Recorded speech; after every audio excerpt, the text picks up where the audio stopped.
Tunisha Sharma suicide मामले में शुक्रवार को वसई सेशन कोर्ट ने शीजान खान की जमानत अर्जी खारिज कर दी है। कोर्ट ने कहा कि शीजान के ब्रेकअप के बाद दोनों के रिश्ते टूट गए थे, जिसकी वजह से तुनिशा को पैनिक अटैक आया था। कोर्ट ने माना है कि तुनिशा की मौत से पहले प्रत्यक्ष तौर पर मिलने वाला आखिरी शख्स शीजान खान ही था। ब्रेकअप के बाद तुनिशा शर्मा डिप्रेशन में रहती थी, यह बात भी सामने आई है। साथ ही सीसीटीवी फुटेज में भी इस बात की पुष्टि हुई कि तुनिशा मौत से पहले शीजान के कमरे में थी। उसके चले जाने के बाद उसने खुदकुशी की है। आज दोपहर शीजान के वकील शैलेंद्र मिश्रा, शरद राय, शीजान की मां व दोनों बहनें वसई कोर्ट पहुंचे। दोनों पक्ष के वकीलों के तथ्यों को सुनने के बाद जज आरडी देशपांडे ने शीजान खान की जमानत खारिज कर दी।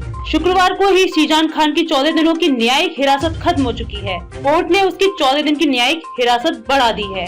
देखिए, झटका नहीं है, बिल रिजेक्ट हुई है। जो भी मेन ग्राउंड है वो अभी तक माननीय न्यायाधीश महोदय ने वो ऑर्डर रिलीज नहीं किया है। दोनों पक्षों के वकील को बुला के इतना ही कहा है कि in my considered opinion Tunisha breakup की जो एडमिटेड पोजीशन है, नेक्स्ट डे उनको पैनिक अटैक आया। अटैक के बाद से वो अपसेट रहने लगी है।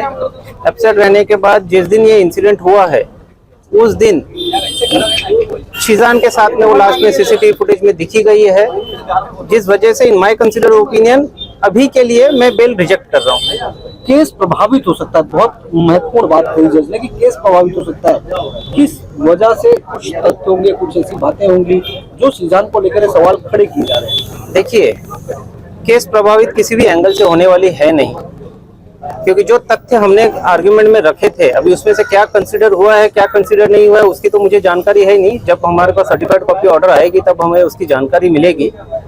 बट 23 को क्या एपिसोड हुआ, उसकी माताजी को बुला के क्या बोला गया, ये सब चीजें भी हमने कोर्ट के सामने रखी थी। बट जितना मेरा ऐसा अनुमान है, पुलिस केस से या डे 1 से जो एक नैरेटिव सेट हुआ था, उस नैरेटिव के बेस पे मेरा ऑर्डर रिजेक्ट हुआ है। बट मेरिट पे मेरे केस में बहुत ही दम है, जो उचित करना होगा हम करेंगे। अभी हाई कोर्ट जाएंगे क्या आप लोग, क्या कब जाएंगे, क्या तैयारी है? हाई कोर्ट जाएंगे आप लोग, उच्च न्यायालय में जाएंगे?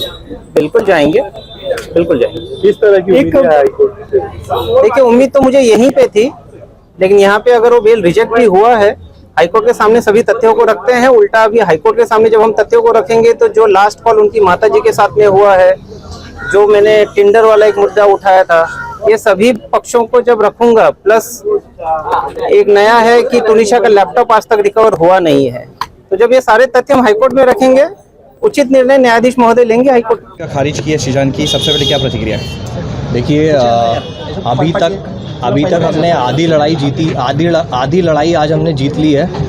और जब तक तुनिशा को इंसाफ नहीं मिल जाएगा हम लोग लड़ते रहेंगे, चाहे उसके लिए हमें कहीं तक भी जाना पड़े।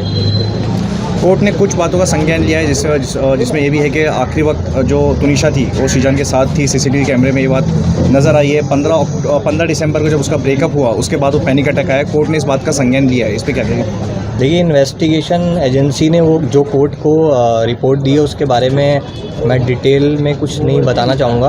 बेसिकली ये क्लियर हो गया है कि आखिरी वक्त पे 45 मिनट्स तक शीजान ही लास्ट शख्स था जो तुनिशा के साथ में था।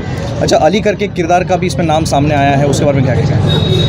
अली सिर्फ तुनिशा का एक फ्रेंड है, बाकी और कुछ भी नहीं है। उसके अलावा वो कोर्ट में क्लियर हो गया है ऑलरेडी, वो 13 तारीख को क्लियर हो गया था। इसको मेरे हिसाब से बहुत बड़ी जीत नहीं है, ये तो एक शुरुआत है। जीत तब होगी जब तुनिशा को पूरी तरह से जस्टिस मिलेगा।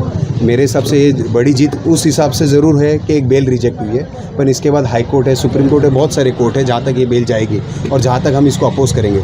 रहा सवाल कि इन्वेस्टिगेशन एजेंसीज़ का, इन्वेस्टिगेशन एजेंसी ने डे 1 से अच्छा इन्वेस्टिगेशन किया, जिसके कारण आज ये हमें सफलता मिली है। इसमें हमारा रोल है, पर उसके साथ ही साथ इन्वेस्टिगेशन एजेंसी का भी ये बहुत बड़ा रोल है, जिन्होंने सीसीटीवी फुटेज के अलावा सारे विटनेसेस और कुछ विटनेसेस के स्टेटमेंट होने जो बाकी थे वो, तो कोर्ट ने भी आज यही माना। जहाँ तक मुझे याद है, मैंने आपको परसों के दिन ये कहा था जब बेल आर्ग्यूमेंट्स हमारी हो गई थी कि हमें विश्वास है कि कोर्ट हमें सुनेगा और तुनिशा को जस्टिस देगा। जहाँ तक रहा सवाल सामने वाले लॉयर्स का, उनके जो आर्ग्यूमेंट्स थे वो सारे आर्टिकल्स पे थे, न्यूज़ आर्टिकल्स पे, कि न्यूज़ में ये छपा, न्यूज़ में ये बोला। तो मुझे लगता है कि थोड़ा सा वो इनमैच्योरिटी था उनका आर्ग्यूमेंट्स, कि वो ये साबित करना चाह रहे थे कि न्यूज़ में ये छपा, जबकि कोर्ट पुलिस के इन्वेस्टिगेशंस के पेपर पे चलती है कि इन्वेस्टिगेशन क्या हुआ और पेपर पे क्या है। तो मेरे हिसाब से उनको ये चीज़ का ध्यान रखना पड़ेगा कि अगले आर्गूमेंट जो हो उनका न्यूज़ आर्टिकल पे ना हो बल्कि डॉक्यूमेंट्स पे और एविडेंस पे हो। अच्छा, ऐसी बात सामने आ रही है कि आप लोग ने एक पत्र लिखा है शीजान की मां के खिलाफ भी, वो क्या है? कमिश्नर हमने कल ही मीरा बहंदर वसी विरार पुलिस कमिश्नर मधुकर पांडे जी से मुलाकात उनकी माताजी ने की थी, क्योंकि उनकी माताजी आज चंडीगढ़, अगर आपको याद हो तो हमारा जो 11 तारीख को आर्ग्यूमेंट चला था, हम एकदम स्पेसिफिक सुप्रीम कोर्ट की जजमेंट्स और बॉम्बे हाई कोर्ट की जजमेंट्स जो मैंने टेंडर की थी, मैंने उसमें यही कहा था, द लास्ट पर्सन थ्योरी। तो ये थ्योरी कोर्ट ने भी आज इसको कोर्ट ने भी माना इस थ्योरी को, क्योंकि सीसीटीवी फुटेज जो था उसमें सब कुछ दिख रहा था। अब मैं आपको यह बता दूं कि कौन आ रहा था कौन जा रहा था, तो कोर्ट ने भी ऑब्जर्व कर लिया, क्योंकि मेरे हिसाब से कोर्ट ने शायद वो सीसीटीवी फुटेज को देखा होगा, और नहीं भी देखा होगा तो उसमें रिकॉर्ड है, जो चार्ज बनाया हुआ उसके अंदर सारी चीज़ें ऑन रिकॉर्ड आई है। तो ऑन रिकॉर्ड पे आने के बाद ही जज ने ये ऑब्जर्व किया है।